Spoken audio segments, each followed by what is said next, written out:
Hey everyone, this is Kareen from E2B. Thanks for watching.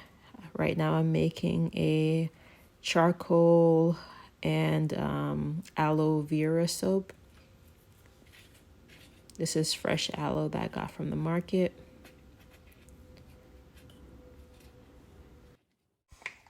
Here I'm showing you the finished gel, and I'm trimming away some of this outer layer of the aloe that I didn't cut away properly.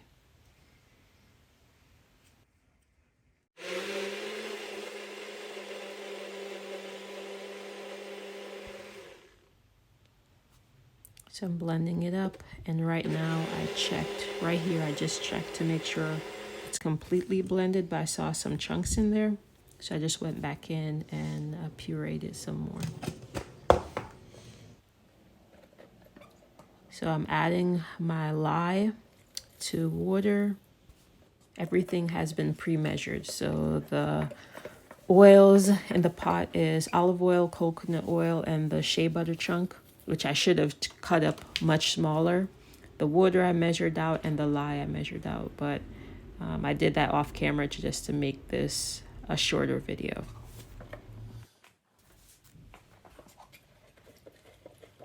So I'm stirring to make sure all of the small pieces of the lye is dissolved.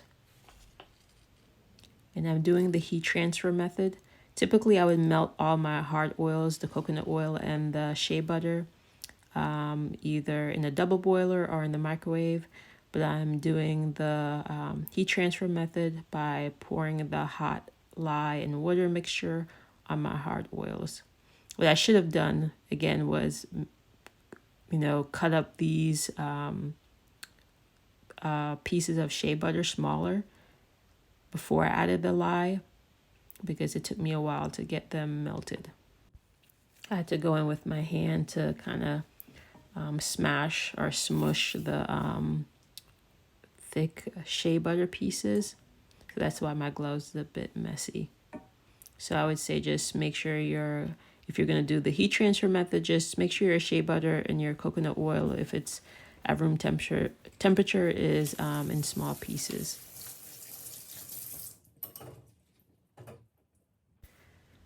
So sodium lactate is added typically at in the lye and water mixture, but I'm thinking I just forgot to add it. So sometimes when that happens, I'll just add it here after I've added the lye to the oils.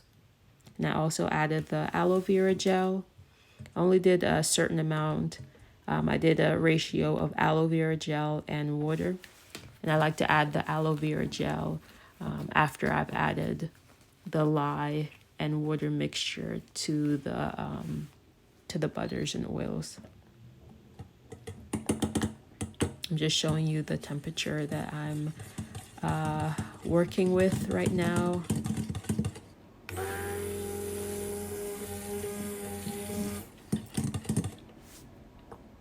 So here I'm blending and I'm trying to get it to trace. I'm also trying to avoid bubbles.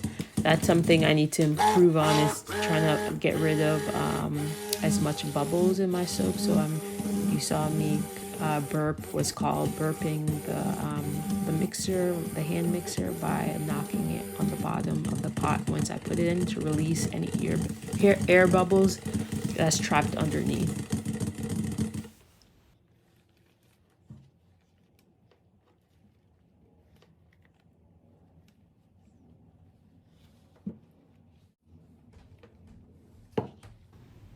So for this design that I'm doing, I'm separating my soap batter into 3 containers. And this is the first amount. I'm going in and blending it some more, mixing it some more so that it gets to a really, really thick batter. Because I want this to be the bottom base. I want it to be, when I pour the top layer in, I don't want it to go into the bottom. So I'm trying to get the bottom to be a really thick trace. I'm adding some of the tea tree essential oil, And again, everything needs to be measured out. And that includes your essential oils and your fragrance oil, if that's what you're using when you make soap.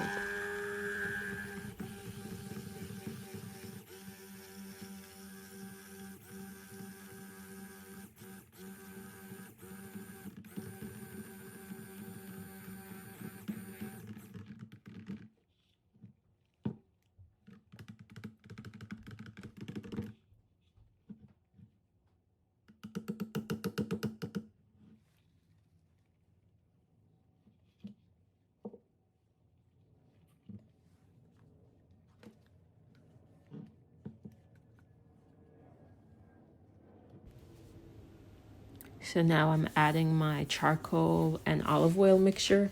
I added a bit of charcoal to a small amount, probably like a quarter of an ounce of olive oil, and mix the charcoal in. So that would be easier to add it here. But that's not really necessary because you're going to see later that I added charcoal straight to the batter. Sometimes I like to pre-mix my additives in olive oil just so that there aren't any lumps.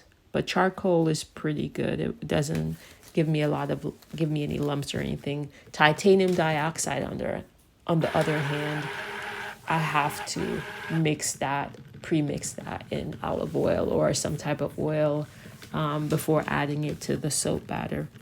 Because you need to go in and either I use a little frothing blender, the little handheld blender for frothing, and that helps me to really disperse the titanium in the olive oil. So as you can see, it's a nice thick batter.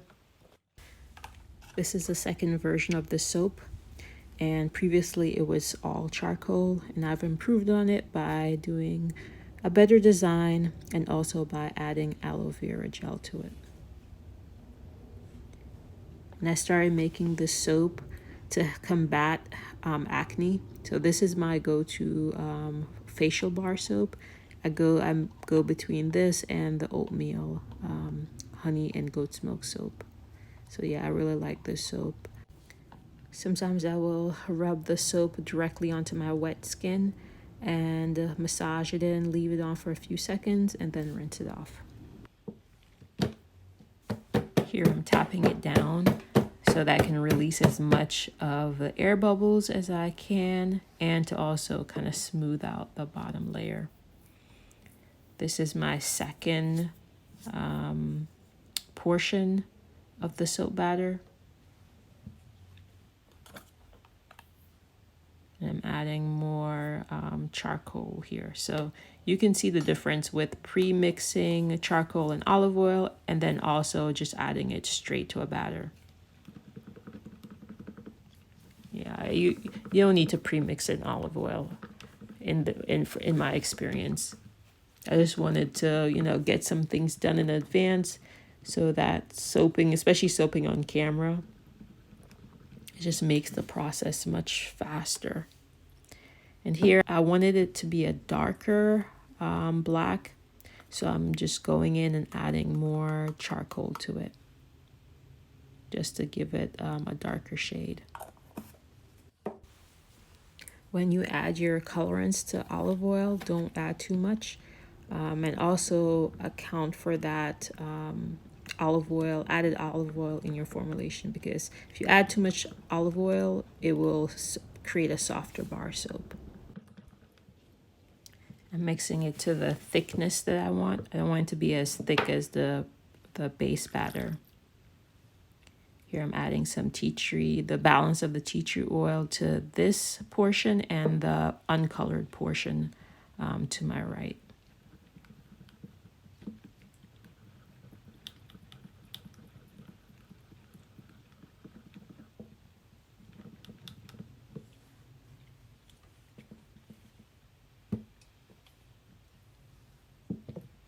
And you can see the tea tree oil sitting on top of the soap. So right now I'm just stirring it in to make sure it's incorporated in the soap batter.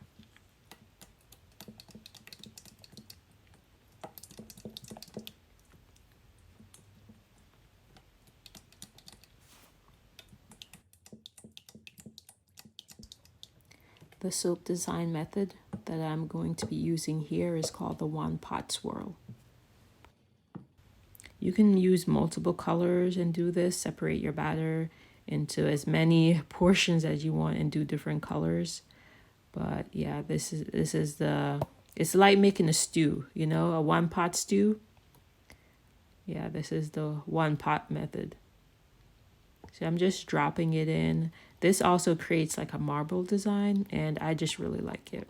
And it's so easy.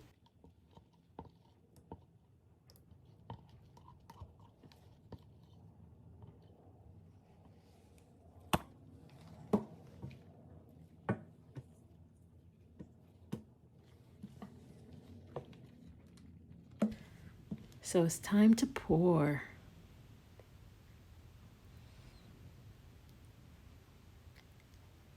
I don't really have a method. Right now I'm swirling it a little bit in the pot just to incorporate the charcoal portion with the neutral portion of the batter. But yeah, I'm just having fun with it. And right now I'm making some sample bars. These will go out with some of the orders that I receive, just so people can give them a try. I just did a haul video for some of my suppliers, so I'll add that video link here. And yeah, if you're looking for suppliers, like this big stainless steel pot I got from Home Goods. The mold is from Brambleberry. Stick blender probably from Target. So it's the next day, and it's probably been about 18 hours. I don't think it's a complete 24 hours yet. As you can see, there's lots of bubbles that you can see the texture in the soap. And charcoal does produce a lot of air bubbles naturally.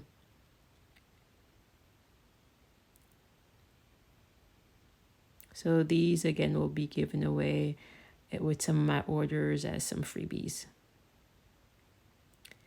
And here's the finished loaf. I wish the top was had a bit more sheen. You know, I think I'm not sure if it's maybe the air bubbles that's producing the dullness on the top, but I wish it had a bit more sheen.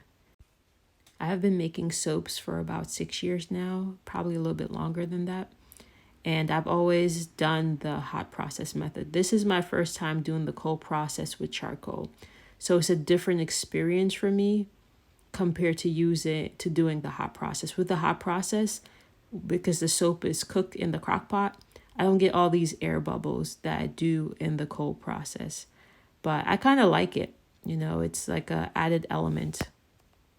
I just don't like it for all of my soaps. I've had this soap cutter probably for about 4 or 5 years now, and I really like it. I got it from Essential Depot, and I'll make sure I add a link to it. Before I would cut my soaps by hand, but yeah, it makes it so easy to cut these bars evenly. However, if you're a new soap maker, this is a business or a hobby, work within your budget. Over time, I've accumulated some of these things. Just work within your budget. Don't go crazy. Time for the reveal. Ooh, that's really pretty. I love the dark layer on the bottom and all the swirl design. And I do like the effects of the bubble on the side. It reminds me of lava soap. Well, not lava soap, but lava beads. My background's in jewelry design, so I've worked with lava beads before, and it looks just like this.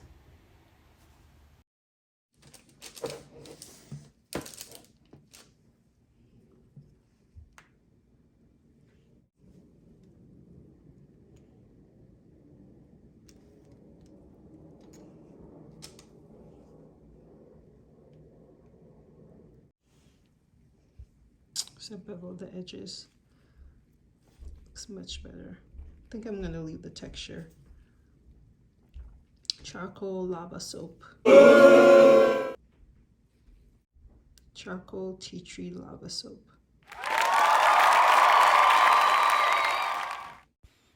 I really like how the swirl design came out in this soap. And overall, I love the design of it. So thank you guys for watching. I hope this provided you some inspiration for your soap making. Please give this a like and have a great day. Bye.